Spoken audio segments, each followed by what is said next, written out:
Welcome back to Penn State Sports Night. I'm Jeremy Gaines, and alongside me is analyst Tom Johnson. Spring training is underway in Major League Baseball, with teams getting their stars ready for the season, and they're holding competitions for the last spots on 25-man rosters. Teams will be playing exhibition games soon, and it's exciting that opening day is just a few weeks out. But I want to focus on this very strange and quiet offseason that we've just experienced, Tom. First, let's talk about Bryce Harper and Manny Machado. Inarguably, the two best players in the free agent market this season. They haven't signed yet.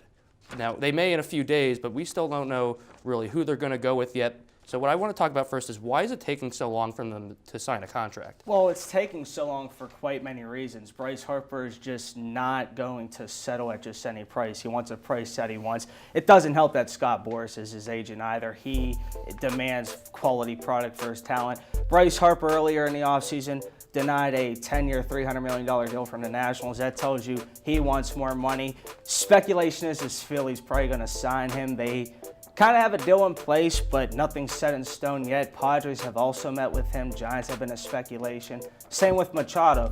Nobody's really met his price yet either, and I think Machado's price is going to be met once Harper signs. So based on what it looks like, where it looks like they're going to sign now, Phillies for Harper, maybe Giants or Padres for Machado, what kind of impact do you think these players will have on those teams? Oh, Harper's going to make a tremendous impact if he signs with the Phillies. You their lineup, potentially Andrew McCutchen, a Bryce Harper combination or so, lift up that team in many different ways. You're talking about a Phillies team that hasn't really had much success. Adding Harper to that outfield, he's going to provide a dynamic duo. And same with Machado. I mean, Machado can get the slack for lack of hustle, but at the same time, Machado can hit for an average and stuff, the kind of qualities you want to see in a free agent superstar like these two. All right, Tom, let's move on to a couple other guys who have not been signed yet, because it's not just these two. There's so many guys out there, namely, of course, Craig Kimbrel, one of the best relievers in baseball today, is still not signed. He was a Red Sox, won the World Series with them, but still doesn't have a new team. Where's he going to go? Craig Kimbrel is an interesting story. He's a closer, 3 years with the Red Sox, 108 saves in his career there, a 2.44 ERA. But the thing that stands out the most is he has a 1.91 career ERA. He's only in his early 30s. This guy has a lot left in the tank, and a lot of speculation was because he's demanding a sheer deal. I'd say give it to him. The guy's proven he's worth the amount of money. I mean, he's been with the Braves, he's been 1 year with the Padres, and now with the Red Sox. He has a World Series to his name. Why not give the guy what he's worth? I mean, 6 years is kind of long for a relief pitcher, but he's proven to be very durable, and he's proven that he can get the job done, especially as a closer where those last 3 outs are very difficult to get. Certainly a guy who can help bolster a bullpen of a contending team. Now, let's talk about Dallas Keuchel. He's a guy who has been a very effective starter the past few years in baseball. He's not signed either. Yeah, this is actually a signing that's quite frankly surprised me, because he's not signed and he's that top of the end guy rotation. He's spent all 7 years with Houston, and he's quite frankly had a lot of experience, been to a couple World Series, just to name one accolade. He's won MVPs, won a Cy Young. I mean, you're talking about a guy that is very durable. This guy hardly gets injured, and he's a top of the line rotation. Couple teams that should stand out to sign him: Twins, Braves, and even the Angels. Reasons being, those teams have quality starting rotations, but they don't have a top-tier guy.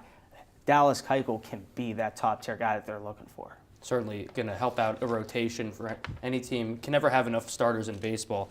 Now, I want to talk about a larger issue in the sport right now. Teams, a lot of them, are under the salary cap, the luxury tax really, in baseball. Do you think teams are just sitting out off seasons, and is this a problem? I think they are, because they're trying not to live up to free agent demands.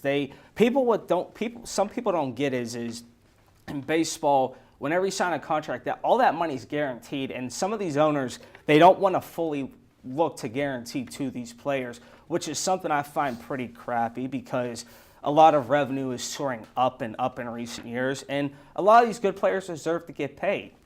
And let's put it this way: if you invest into the team, you're likely to get an investment in return. Now, one more thing here before we close out this segment. Do you feel like an impending lockout or labor strike might happen here in the next couple of years? Absolutely. You look at it this way: is like there's speculation going on in the league right now how certain teams are putting certain guys in the minors due to financial reasons.